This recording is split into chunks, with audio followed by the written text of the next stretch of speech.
Good morning. Good morning. I'd like to welcome you to our Veterans Day recognition ceremony here at Northeast State. I'd like to thank you first for attending and making time in your day to do this. If you're a faculty or staff member, of course, thank you for making time, but also those of you who are visiting from off campus, welcome to Northeast State. My name is Matt Delozier and I work in student affairs, and I'm proud to be at least a little involved with all the work that our Veterans Office does here on campus. We've done great things and been recognized for it across the state for many of the things that we do for veterans here to be considered not just a veteran-friendly campus, but I'll call it a veteran-family campus. If you spend any time here around this group, you'll know that. I'd like to say that our office is compassionately aggressive in that they do care for each and every veteran in every way that they can and with every resource they have. And they also go after folks who might not be sure that this is the opportunity that they need, and they provide opportunity for people and build confidence in them to take advantage of it. So they're not expecting me to thank them today, but I'm doing so as part of the welcome. So again, welcome to Northeast State, and we hope you enjoy our program. We'd like to begin by presenting our national colors, and as you'll see in the program, we're asking you to stand as we present our national and state flag, and remain standing for a pledge and the national anthem.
Please join me in the Pledge of Allegiance to our flag.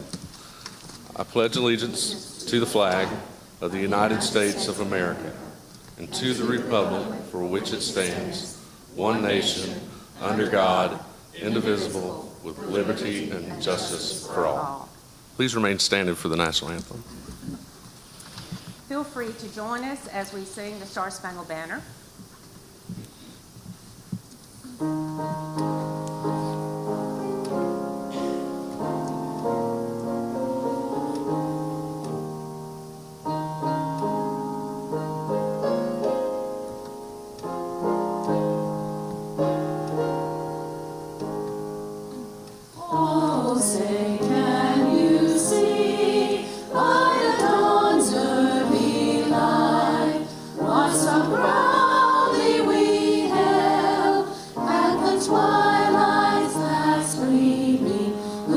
Stripes and bright stars through the perilous fight. On the ramparts we watched were so gallantly streaming, and the rockets pretty clear, the bombs bursting in air, gave proof through the night that our flag was still there. Oh, say does that star-spangled banner yet wave o'er the land of the free and the home of the brave?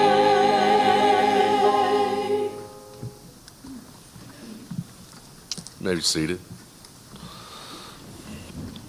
Next, we'd like to present each of our service colors, be carried by a different veteran as they come to the stage. Those of you who are veterans of that particular branch, as your flag comes forward and is presented, please stand if you'd like. First will be the Army flag, carried by Sammy Willis, a veteran of the United States Army.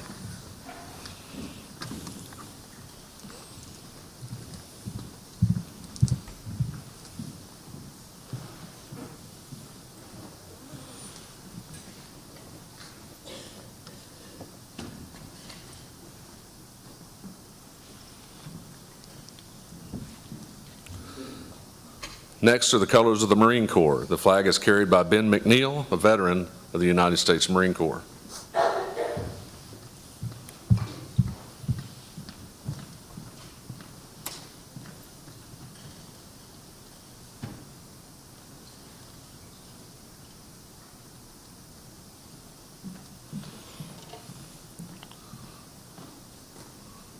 Next, the United States Navy. The flag is carried by Wesley Moore, a veteran of the United States Navy.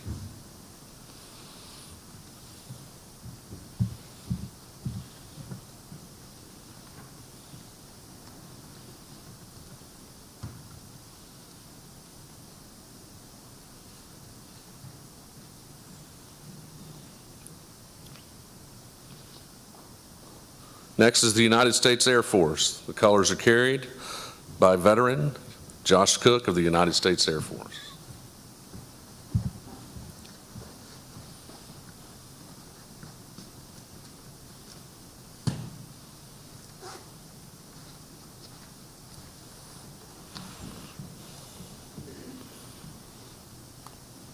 And finally, the colors of the United States Coast Guard, carried by Jesse Carter, a veteran of the United States Air Force.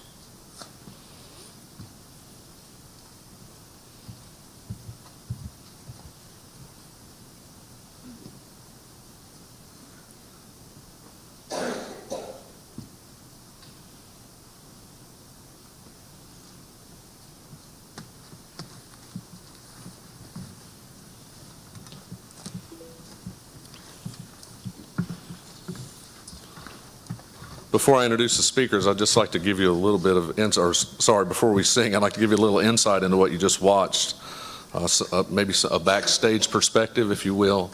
This seemed like a simple task to just walk up on the stage and to place these flags in, but to hear these veterans talk about how much they cared that they did it well, and how much they cared about the colors they were carrying to make sure they were displayed properly. I think that brought some significance to what seemed like a simple process that they just completed. So just wanted to lend that perspective. At this time, the Northeast State Choral Ensemble will sing again for us, Sing It for America.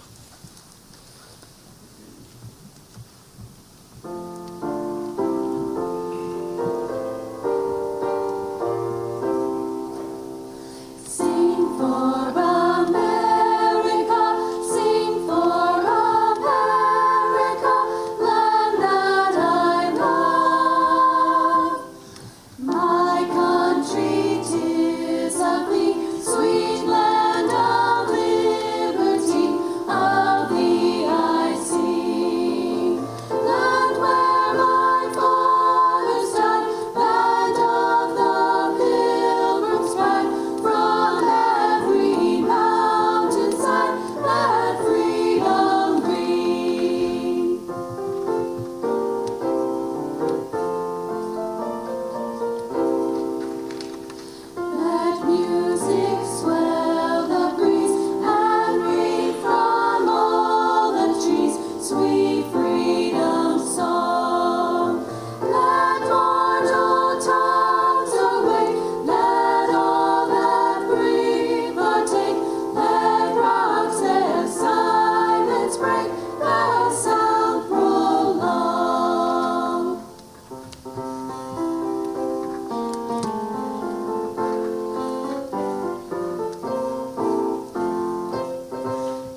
about another quick hand for the ensemble from Northeast State?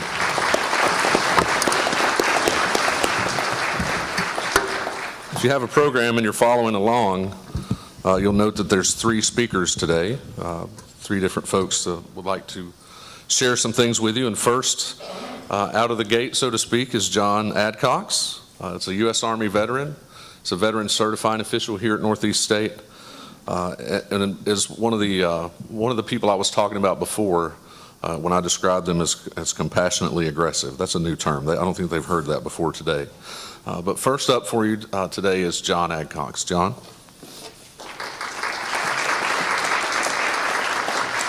Thank you, Matt.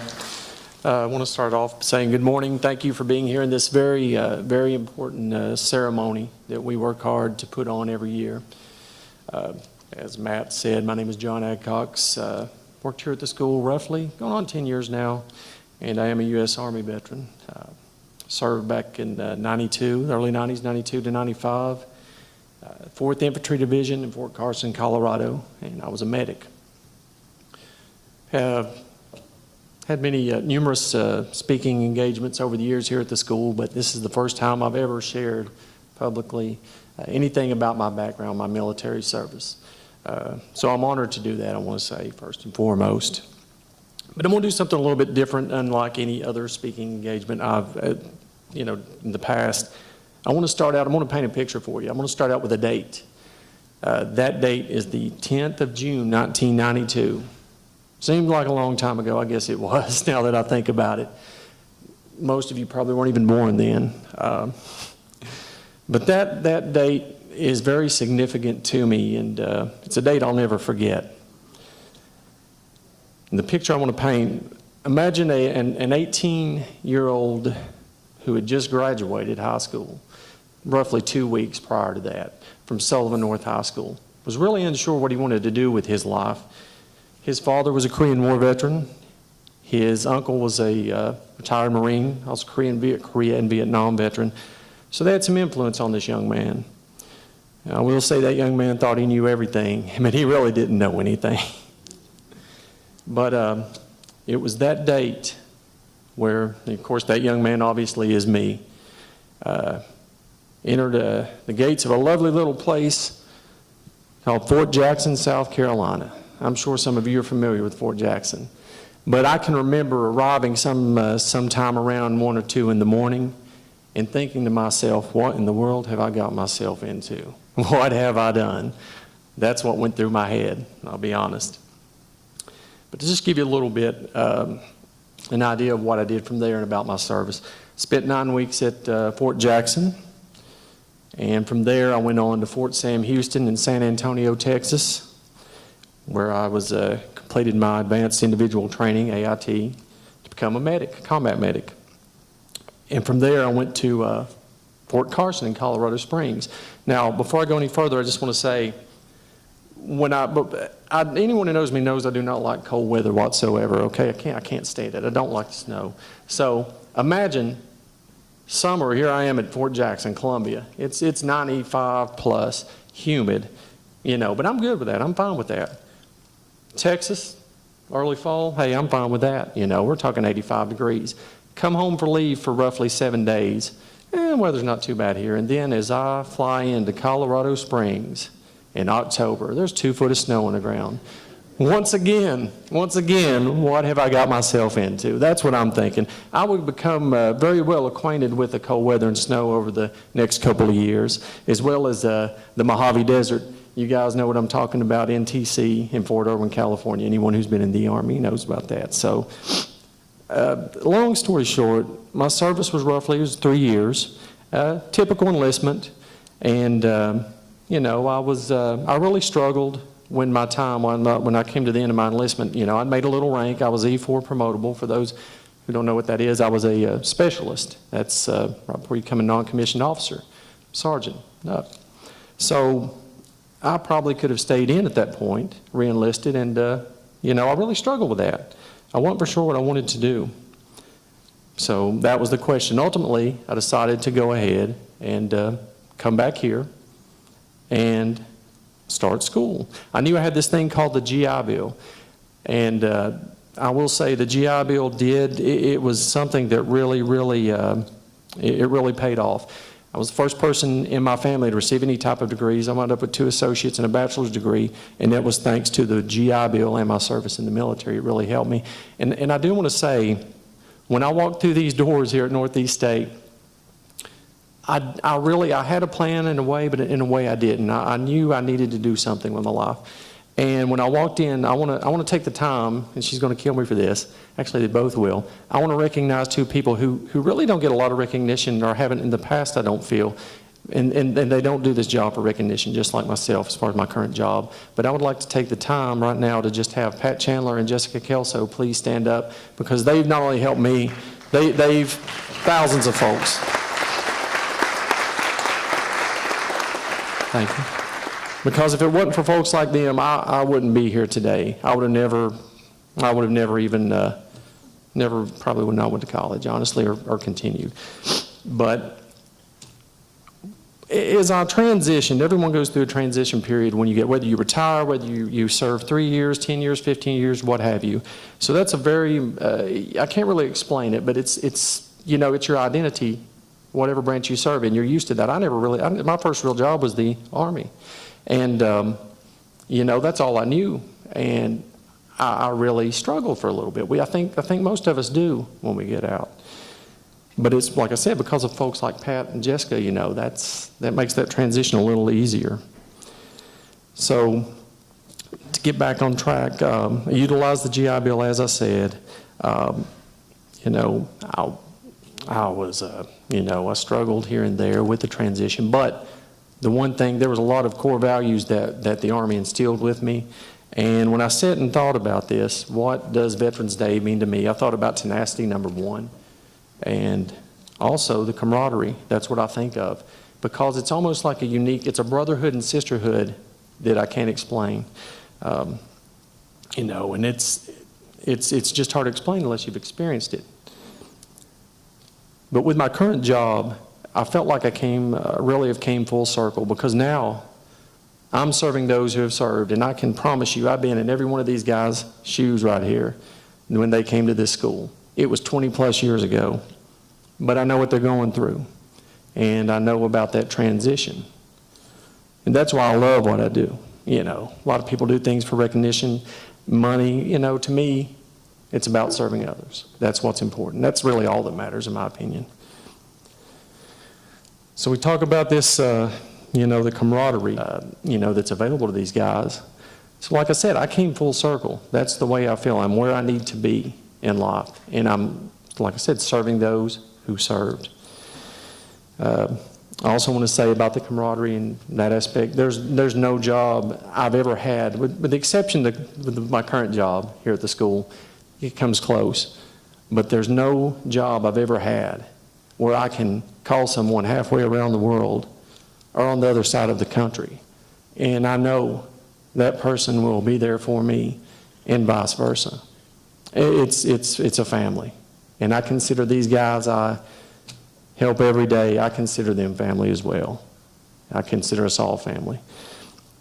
With that being said, I just want to take the time, first off, to thank everyone in here who has served, and those who also help those and serve those who serve. So I want to close with saying this. All of you guys out there, they always say, thank you for your service. I never heard that until after 9/11. It is not something, I really appreciate it, but it's not why I did what I did. But it's really nice to hear that, especially these guys nowadays coming back from Iraq and Afghanistan. The things they go through, they see things that no human being, a lot of them, should even see, ever. The least you can do is thank them for their service, but I challenge you to do even more. Whether it's in the classroom, whether it's at work, whether you're out in public and you see someone with an Iraq, Afghanistan hat on, a service hat, you take the time to talk to them, get to know them. You might be surprised what you may learn. You really will. With that being said, also, let's not forget those who served during Desert Storm, those who served in Somalia, especially Vietnam. We had the Vietnam veterans here just a couple of days ago, and if you missed out, you really need to be here next year for that. I would highly encourage it. It was great. It was outstanding. Korean War, and just those who served, period. Take your time to thank those folks. And you know, like I said, I challenge you to get to know them. So I want to thank you guys once again for listening to me, for being here for us today. We really appreciate, we really appreciate that, and I appreciate all you guys, all my brothers and sisters in arms that are here today. I just want to say thank you again, and God bless.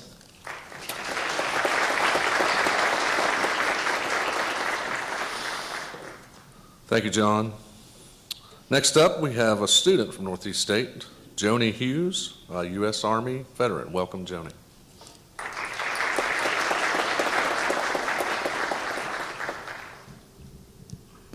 All these tall people. I'm a veteran of the United States Army. I was active duty for 7 years. My plan had been to re-enlist, but it didn't happen. I became a mother. I joined the Army when I was 17 years old, straight out of high school. I even had a scholarship that I had applied to at Milligan College.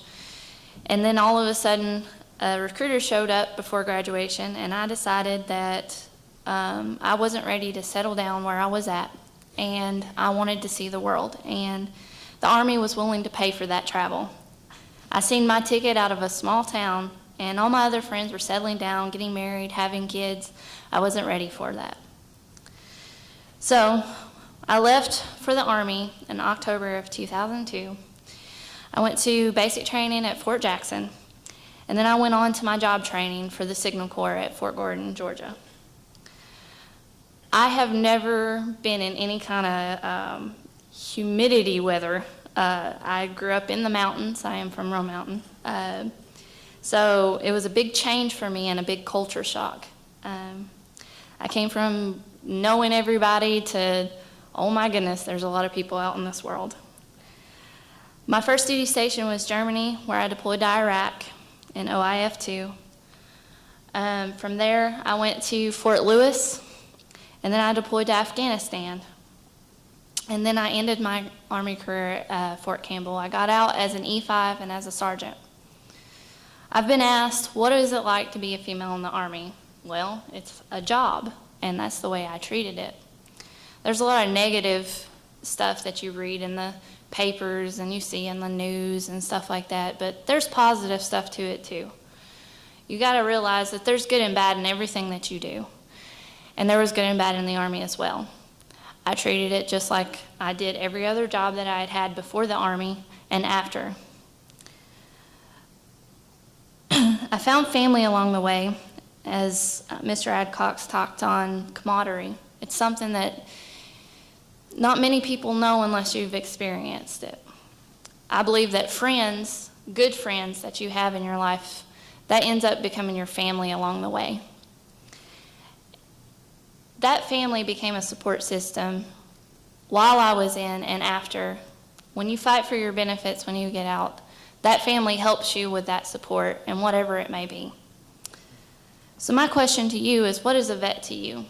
Well, to me, a veteran is not only those that have been deployed to the main areas that's covered in the news, or World War I, World War II, Korean, Vietnam, Desert Storm, Somalia, Afghanistan, Iraq. Those are not only our veterans. Those are the main coverage points. There's others that's been in other points around the world that's done peacekeeping missions, or those that are at home that are ready to go or ready to help our fallen brothers and sisters that come home injured, or help the families of the service members. These are the veterans that you need to know and thank, not just on Veterans Day or remember them during Memorial Day. You need to remember them every day. These people not only fight for what they love and what they want to take care of, but they fight for what you stand up for and give you that opportunity to have those rights and to be free to have those rights. So I'm going to end with a little saying that a friend of mine sent me this morning. He knew that I was going to speak, and he sent me a little positive quote, and it says, "Believe and act as if it were impossible to fail." Every day of my life, I had to believe that way. And if you believe that way, no matter if you're a veteran or someone who supports our vets, then you'll make it in everyday life. I want to thank you for coming out this morning. Have a blessed day.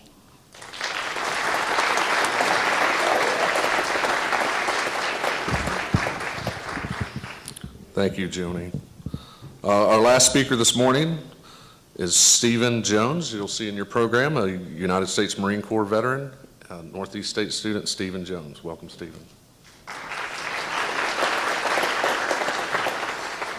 Good morning.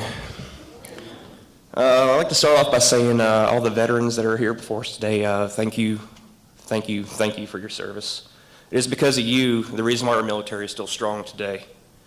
Our military is strong in every aspect, as far as our borders goes, as any defense force we use in today's society around the world. We can go to bed at night knowing that America's military's got our back. Just keep that in mind.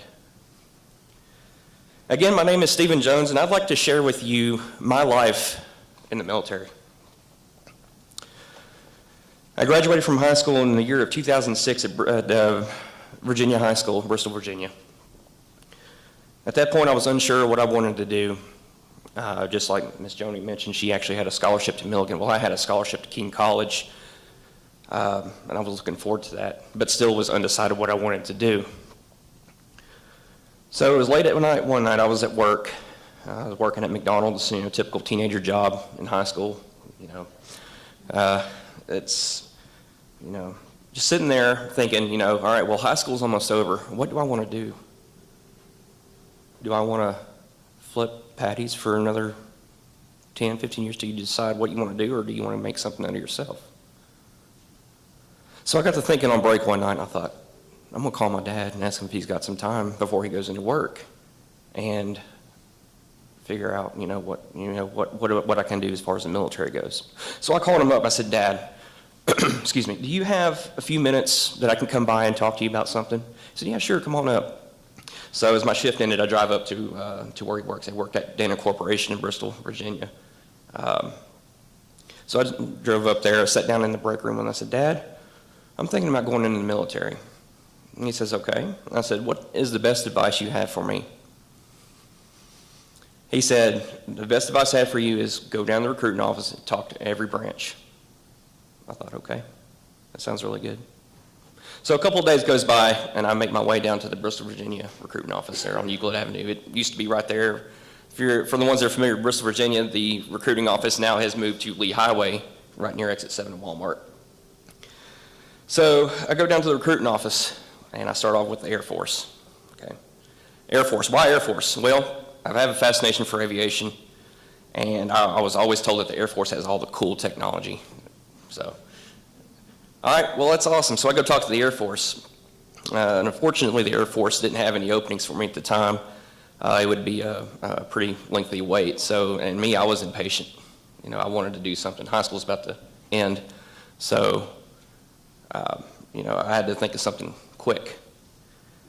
So then I go to the Navy, and the Navy wanted to ask me if I was interested in becoming a chemical or a chemist. I thought, nah, that's not my cup of tea. So I left the Navy, and I went straight to the Army. And the Army sparked me with an interest of becoming a lightweight vehicle mechanic. And I thought, okay, yeah, I can handle that. It's pretty fun. So I went back and forth between the reserves and the National Guard, and the National Guard recruiter was up in Gate City, Virginia, and I'm sitting here talking to the reserve in Bristol. So I'm back and forth between the two, and I still don't know what I want to do. So I tend to lose interest, and then finally I just gave up. Finally, I went to my dad and I said, Dad, I don't know what I want to do. And the reason why I'm leaving the Marine Corps out is because I got a funny story about it. I sat down with my dad, and I thought, I still don't know what I want to do, Dad. Time's running out. I'm almost about to graduate, and I don't know what I want to do.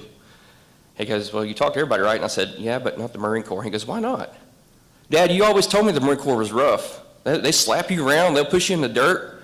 They would, they would knock you around, and they'll get in your face and everything. And I just wasn't ready for that. He says, well, you joined the Marine Corps for one reason and one reason only. is to become a hellraiser. He was right, and that's the route I chose. I went to the Marine Corps. Why? Because I wanted to keep the tradition going. My father served 12 years in the United States Marine Corps. He went from 1980 all the way to 1992, served in Operation Desert Shield and Desert Storm. Before that, my grandfather served in the United States Air Force. He was a engine mechanic on a B-36 bomber. That's an old, obsolete bomber. So that's the history of my family being in the military. But I wanted to keep the tradition again for the Marine Corps. And so I decided that I'm going to go join the Marine Corps. So I went down to the recruiting office, and I finally put my head down. I walk in, and I said, "What can you do to put me on that island?" He goes, "Well, you got to tell me what you want to do."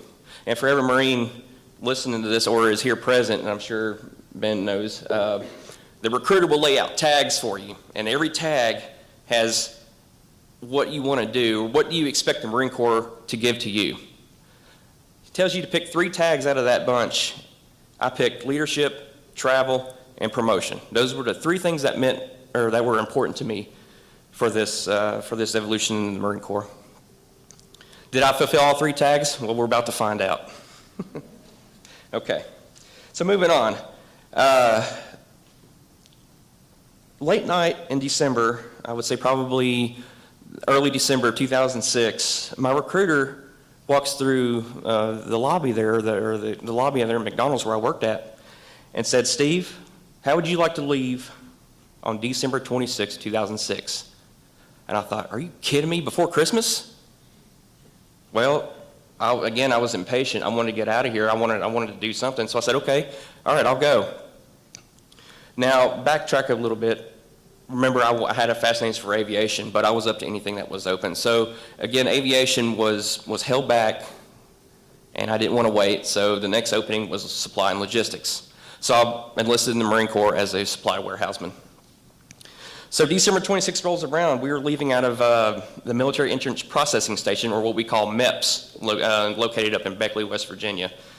And since there was such a small group of us, and usually the tradition is you're packed on a passenger, on a 55 pax bus, and you're bussed all the way down to Parris Island.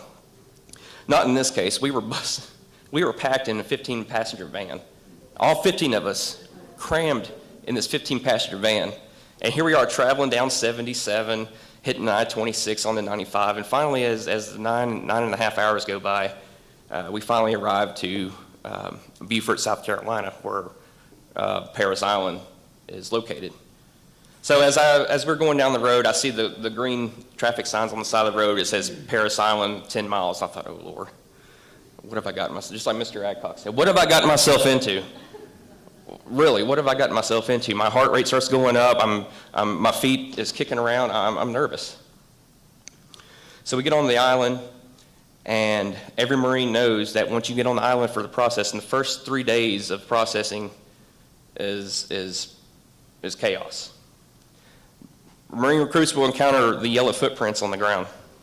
You get you're encountered by this drill instructor, and in this case, we had a female drill instructor, and she was screaming, yelling, everything on the island she owned. It was my this, my that. Get off my van. Get on my yellow footprints. I thought, wow, she must be pretty rich. But anyways, so going on with the starting of this career I had, I'm on the yellow footprints. We're screaming, and then you see these silver doors, or what we call silver hatches, and the tradition is that when you pass through those hatches, you pass through them one time only, and that begins the transformation of a civilian to a United States Marine. As soon as I walk through those hatches, I can feel it. It's starting. So boot camp, here we go. So in this time, I'm thinking, man, I'm going to get thrashed. I'm not going to look forward to this. But I come to find out halfway through boot camp that it's only as hard as you make it, and I'm pretty sure you can apply that anywhere. Boot camp turns out to be 10% physical and 90% mental. If you tell yourself that you can make it, that you can do it, then chances are you can do it.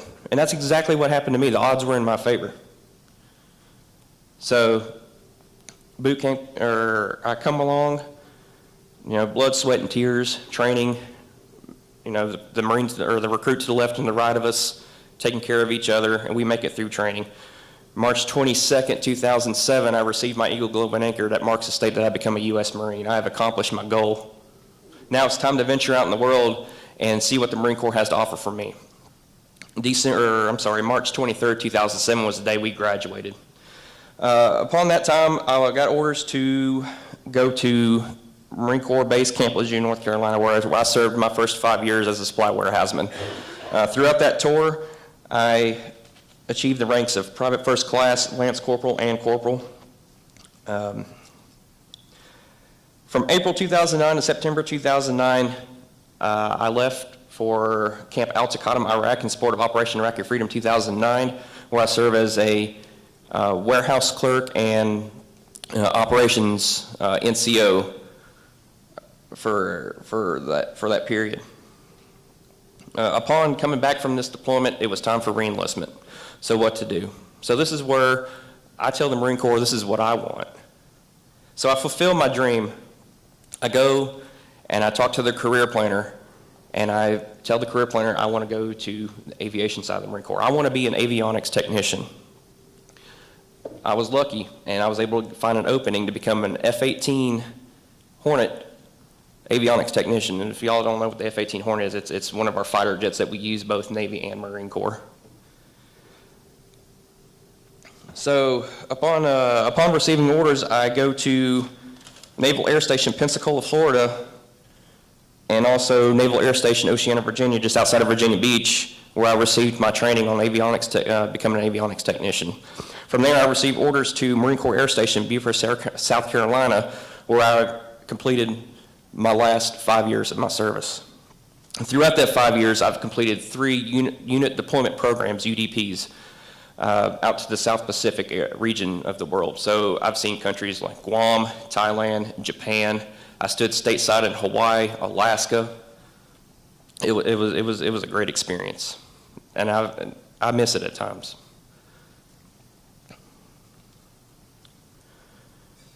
So throughout the 5 years there, I met my wife, which is native here in Blumpville, Tennessee, and she moves down, and for me just to go back on deployments. So I'm sick and tired of deploying every 6 months out of the year because I'm never home.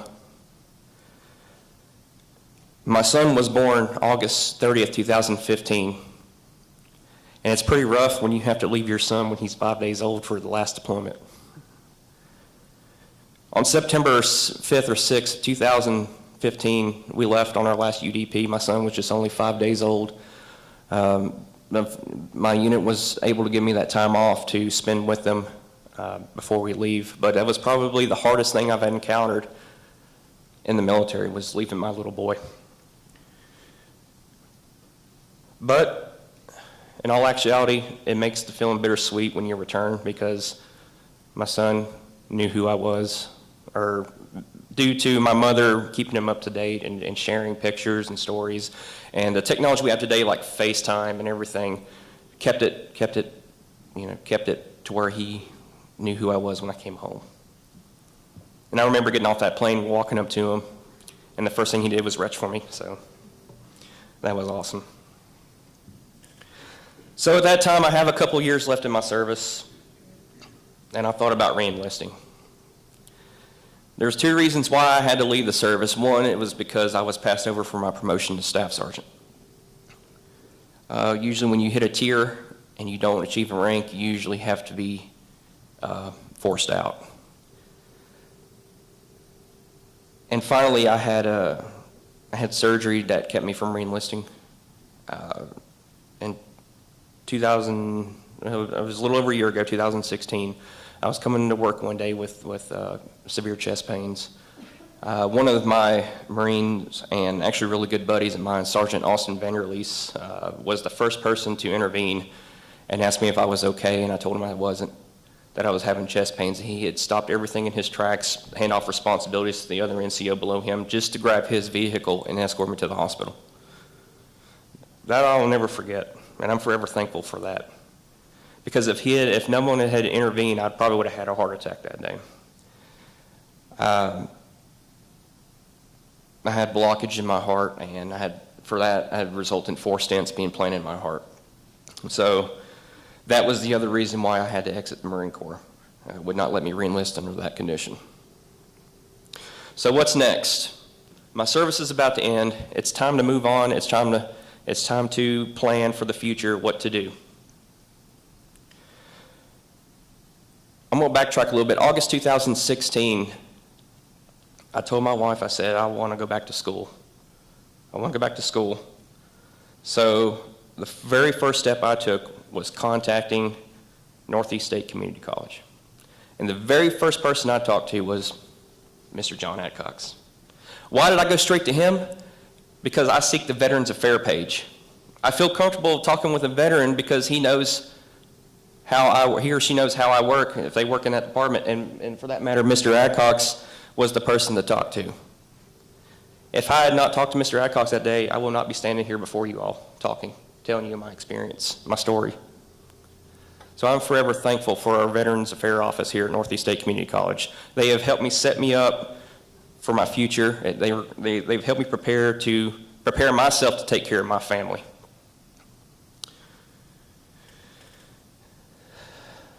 So I'd like to conclude by asking each and every one of you all, more so the students, what is your insight of what a veteran does?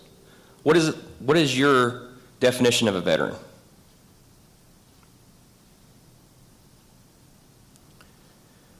Because being a veteran to me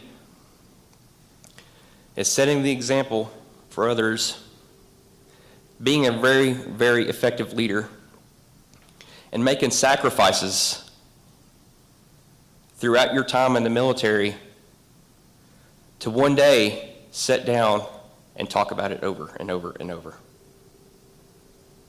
Being a veteran is going out and seeing that gentleman with that cap on that says Korean War over top of the head, World War II, Desert Storm, OIF, OEF, and saying, thank you for what you've done. And I can sit down with that veteran and share my stories.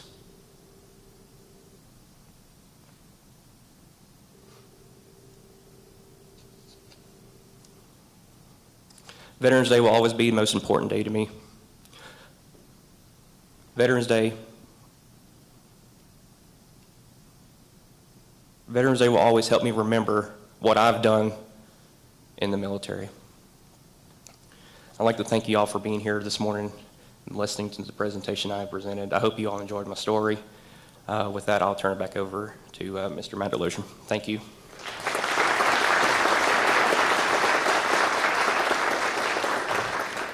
There's a few comments today about brotherhood and camaraderie, and I didn't realize until hearing Stephen speak that we not only have a military brotherhood, but we have a McDonald's brotherhood from high school. And my recruiter showed up at my work too, so we need to talk about that over lunch and see if that must be a strategy that recruiters use.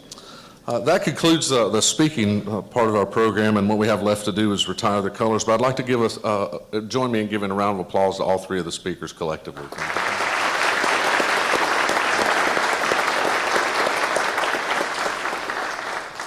Okay, at this time, we'd like you to stand as we retire the colors from the stage, please.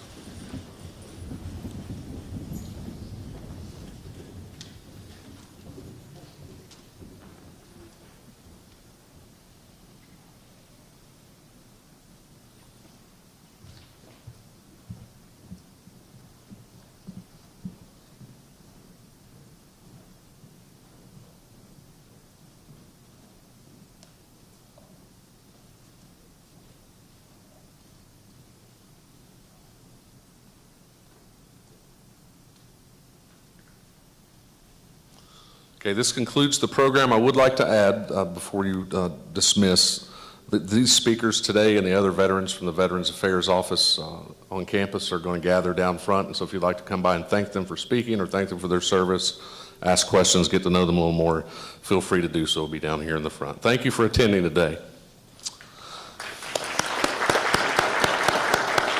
Oh, I forgot something. Sorry, just realized I forgot. It's probably in the program. If you would, all be seated except the veterans. who are in attendance, who, I know you stood for your flags and things of that nature. Sorry, I almost forgot one of the best parts of this whole program. All the veterans that are standing and any family members that are here that were supporting your veteran while they were in service or just here today to support them. Let's give them all a round of applause then.